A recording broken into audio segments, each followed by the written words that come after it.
be wondering why it looks like I've been crying. It's because I have, but they were happy tears. I wasn't going to make this video. I was going to make a completely different video, but sometimes life has other plans. I was about to film something else and then my sister came into my room and said, look what I have, and it was my Year 6 English and Creative Writing exercise book. I haven't seen this since I was 11. It's been at my old school, but now I have it. So I'm going to read you some choice extracts. I was a very obnoxious 11-year-old and not much has changed, clearly, writing about my weekend, and I say, I turned on our computer and Hannah switched on the TV. While I waited for the computer to be ready, I had a quick breakfast of chocolate cereal. Mum always buys the same brand from Asda and the rubbish cartoon on the back is getting really boring to look at. Sorry, Mum. After a couple of hours, my mum said to turn off the TV and get dressed so we'd be ready for our singing classes at 9 o'clock. After being bored to death with 45 minutes of singing, I was able to go to the canteen for a bag of crisps and a packet of polos. I love polos. They make me remember a time when I was walking in the park with my childminder and she gave me my very first mint. What a beautiful memory. Of course, everyone remembers their very first mint. I wrote a limerick about a teacher at our school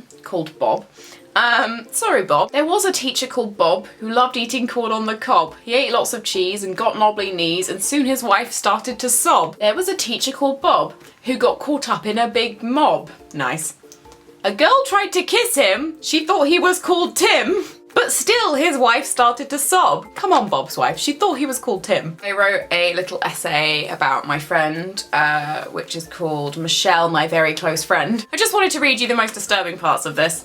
Michelle has long, shiny brown hair with a glint of copper in it. She has brown eyes and is always smiling. I always imagine her wearing her school uniform and her denim coat with brown fur trimmings whenever I think of her. Michelle always thinks about Daniel Radcliffe and wants to meet him. She sent off a love letter to him. She wants an answer. We were asked to discuss the pros and cons of corporal punishment and capital punishment. For corporal punishment, I told the true story of when some kids in my year brought alcohol into school. Don't know why I thought that was appropriate. Should we have beaten them? Probably not. For capital punishment, sometimes mistakes are made and innocent people are killed. Also, some murderers are not mentally fit, and so it would seem like a big punishment for an accident. Why did I write accident in quotations? Sounds like something a murderer would say. On the other hand, people argue that other punishments, such as prison, cost the Home Office money and death doesn't cost much. I end it with capital punishment still seems to equal murder, so should we become a murdering country? Most of our modern communities say no. Safety on the net. The internet can be a safe place, but sometimes people make mistakes. These mistakes can cost lives, or just computers. You should never open an email from someone you do not know,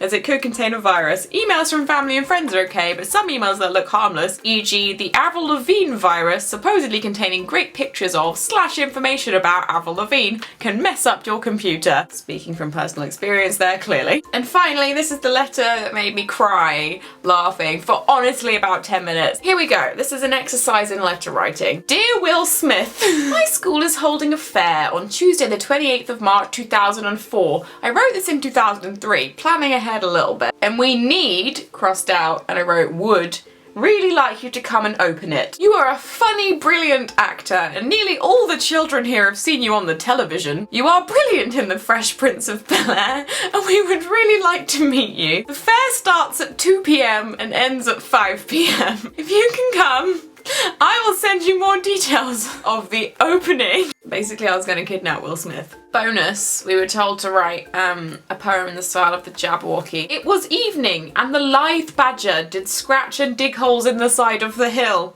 All unhappy were the parrots, and grave turtles squeaked. What does it say about you when you look smarter in your pyjamas than you do in your work clothes? Not good things.